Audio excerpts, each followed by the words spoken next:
Something a little bit different tonight, a little bit older book. Well, for older poppets. So, The King of Things and the Cranberry Clown by John Callahan.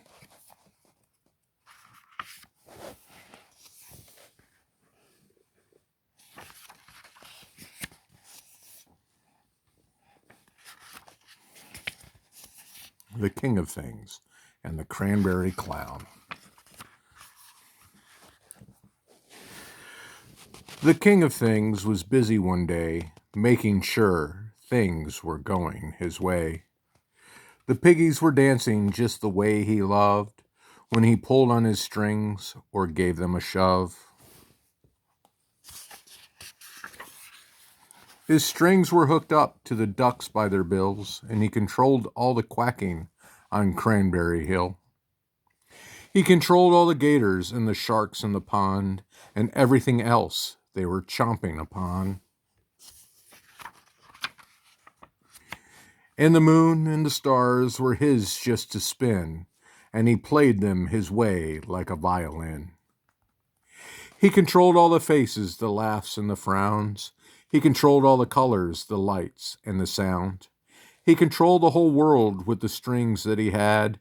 He controlled everything for good or for bad.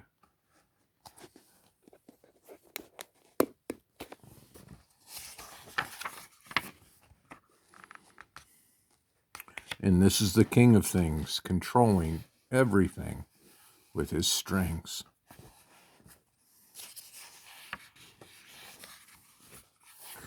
When the King of the Things was sleepy, he slept, and the strings in his dreams pulled the strings on the sheep. And when he woke, he wanted his way, and he pulled on a string for treats on a tray. Now the king's only friend was a quarrelsome crow who teased him on Tuesdays about things he should know. Such a powerful king, said the crow as he joked, but where would he be if the strings ever broke? But my strings never break, said the king with great pride. But the thought of them breaking made him shudder inside, made him afraid. And it made him so nervous, it tied him in knots. And after a while, he controlled his own thoughts. And so it was, as the years passed, the rings, the world was in chains. And so it was, as the years passed, the rings, the world was in chains to the King of Things.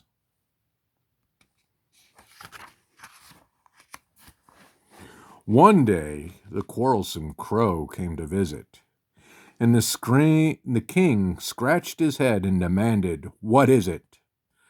"The people are angry, and the piggies are too, and the duckies and the gators and the kangaroos, and the moon and the stars and the sun up above, and everything else you push and you shove."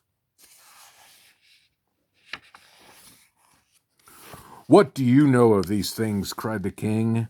"These matter of power, control, and of strings, of pushing and pulling all day and all night, so that everything, everywhere, works out just right." "There's nothing I know, and there's nothing I'll say, but there's someone who does, and you'll meet him someday." "Who's that?" said the king, with his face in a frown. "His name," said the crow, "is the Cranberry Clown."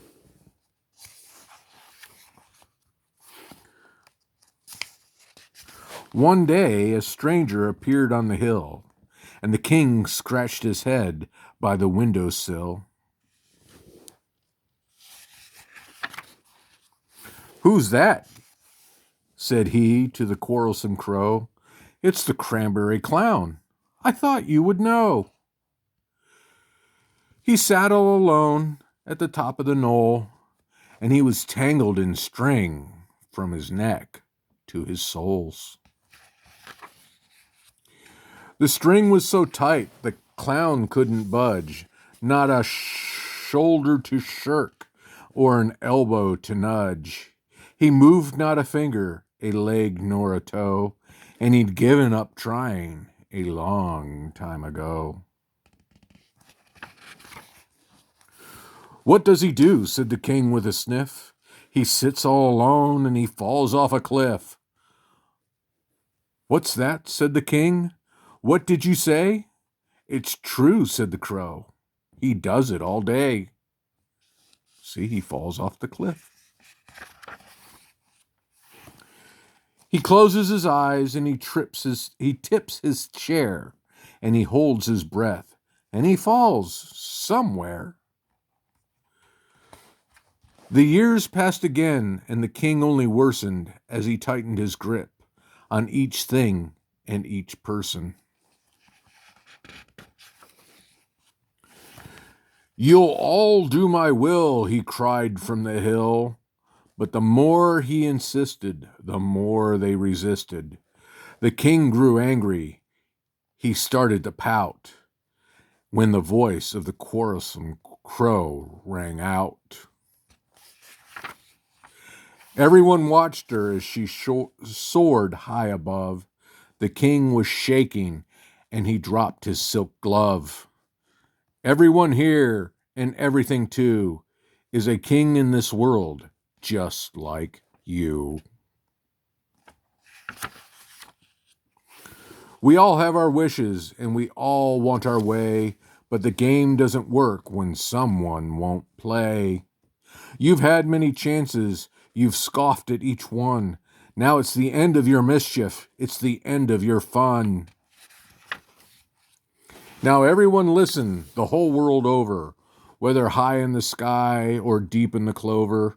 When I count to 2, pull away at your strings and break your connection to the king of things.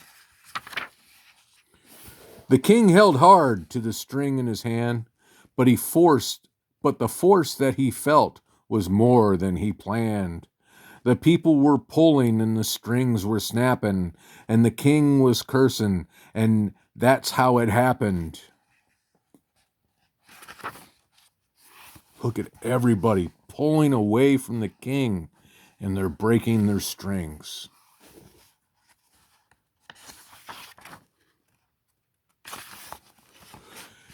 And when it was over, a party broke out. From the east to the west, from the north to the south. The king was crying, and he was all alone. The Cranberry clown could hear him moan. Stop all your weeping. There's nothing so tragic. I've something to show you. Come closer, it's magic. The king went down to the clown by the cliff, wiping his tears with his handkerchief. What can you show me? The king only sighed. You're worse off than me. At least I'm untied. Everyone's tied. It's not only me. They're tied just the same with strings they can't see. But isn't it sad that you can't ride a bike, jump up and down and go for a hike, or swing on a swing, or play a guitar, or chase after ponies, no matter how far? It's sad, said the clown, and sometimes I cry, and sometimes I'm angry, and I shout at the sky. Is somebody there? But nobody was. Will somebody help me? But nobody does. It's sad, said the clown, but it's beautiful too, when you know what I know and do what I do. What's that? Said the king, with his eyes like an elf. Tell me, please, clown, I must know for myself. I close my eyes, and I tip my chair, and I hold my breath, and I fall somewhere. And I fall so far, and I fall so high, and all I can say is goodbye, goodbye. And faster and farther I fall, with nothing to catch me, nothing at all. And just when I fear a fall never ceases, I burst into colors, I burst into pieces, pieces of where and pieces of why, pieces that drift and fall from the sky, pieces of laugh and pieces of cry, pieces of live and pieces of die. And all I can say is goodbye, goodbye. But what does it mean? Said the king through his cloak. Does it mean that your life is only a joke? And what's left of you after you fall? Nothing, said the clown. Nothing at all. Only the echoes and the shadows shall live. It's a small price to pay for something to give. Something to give, said the king in his greed. But mustn't you take to get what you need? Mustn't you clutch and grasp with each fist? How can I, said the clown, when I'm tied like this? I can't make a move, a false one or true. I'm powerless, he said, just like you. It's a joke, said the clown, this life that we live, when what we don't have is what we must give. To burst into colors and pieces like stars, and then echoes and shadows is all that we are. It's a joke, said the clown, but it's not very clever, for echoes and shadows is all we were ever.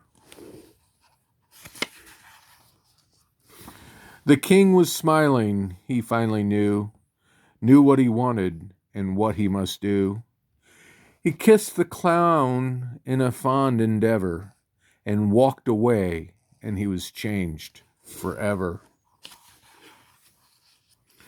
The clouds were white and the sky was gray. The clown was quiet, there was little to say.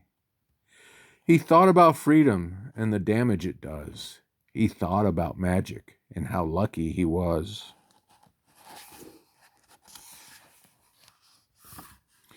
He searched for reason and he searched for rhyme, and he searched the heavens for one last time. And then he closed his eyes and he tipped his chair and he held his breath and he fell somewhere.